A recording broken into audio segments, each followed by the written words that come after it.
She was just full of fun and life with doing that kind of thing. You know, just trying to make a bit of pleasure out of the ordinary and the everyday.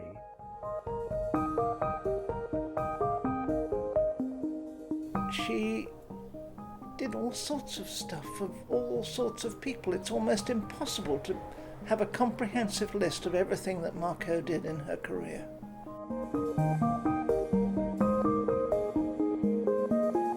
At the Royal College of Art, she entered the painting school, but was also very much involved with a circle of designers who were part of what Paul Nash called the outbreak of talent of 1922.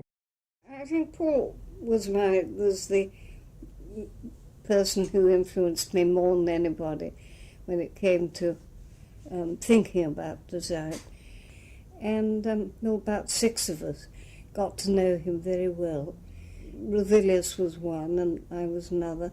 I think we were all very influenced by looking through his spectacles, as you might say.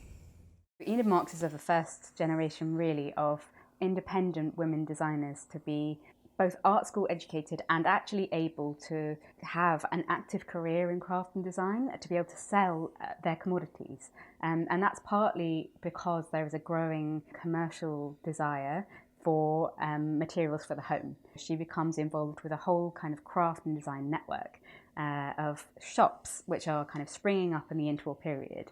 And these are all women-led shops. She went and joined Baron Larcher, the famous textile printers in Hampstead. She loved working for them. They were an eccentric pair of women. She loved working for them. But what she didn't like was the way they wouldn't allow her to write anything down in case she became a competitor. So she got herself an old stable round the corner, and in her lunch hour, while it was still fresh in her mind, she would run back to her stable and write down the recipes for dyes and things.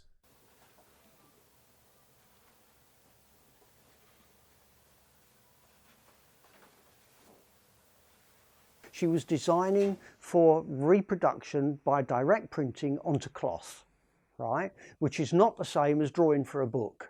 There are two important ways you can do that. One is to cut in lino. So you cut the lino first, then you put the ink on it, then you press it onto the cloth, then you take it off carefully and you re-ink it and you put it down next to it. So you build up a repeat pattern using the same piece of lino or wood. And that has applications to letterpress printing of books. So when it came to the point that she wanted to illustrate books, she could cut them either in wood or in lino. The Zodiac book of nursery rhymes, which came out with Chatto and Windus, she'd done a whole series of different covers for them, and they really are like textile printing. They're repeat pattern papers.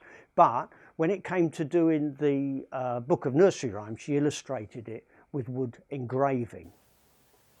She was most happy when she was carving into something, wood engraving or wood cuts. She loved that sort of physical translation. Her style for woodcut illustration is quite naive, and nobody else was doing that at the time. There's something that looks like getting it out, getting it done and getting it off. So it has an energy about it. In 1937, Enid Marx was commissioned by the head of London Transport, Frank Pick, to produce some textiles for the London Tube seats. This was a point where they were redesigning the underground tube, and it was really developing as a public space. And they thought in incredible detail about the kind of sensorial effect of the space of the London Underground. And she said it was really so difficult. A, it hadn't got to show any dirt. B, it had to be the sort of design that wouldn't make you sick when you were looking at it. It had to have a design. A plain fabric would be hopeless. It would just show every stain. So it had to be quite elaborate design. Dazzle, dirt, scale, really were the 3 things. And he had a colour scheme in mind.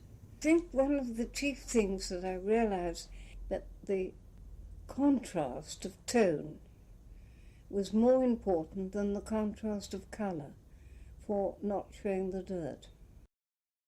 during the war, there were hardly any fabrics, and there was hardly any furniture. And Gordon Russell was sensible enough to ask Enid Marx, who was one of the few textile people he knew, he probably didn't even realise she wasn't a weaver, to design weave for him.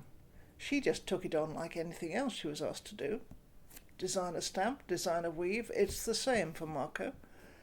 And she took this on and would produce textiles out of, in one case, paper. That's the only thing she had to work with was a paper yarn. When the war started, there were frightful shortages in all materials. Wood was in short supply. In fact, everything was in short supply.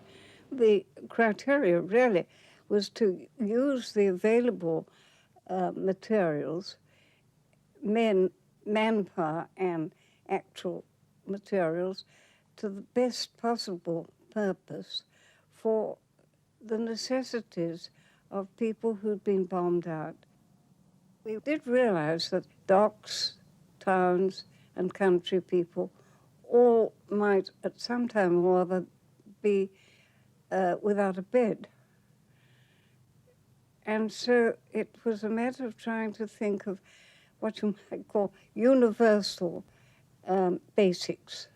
And so she came up with these graphic repeating textiles that would hide where there were like faults in the wool, creating materials that are woven rather than printed onto. It's a completely different kind of understanding of textiles. She would go for stuff, and that's what made her vibrant and interesting, and there was no way she was going to sit and rot in a corner.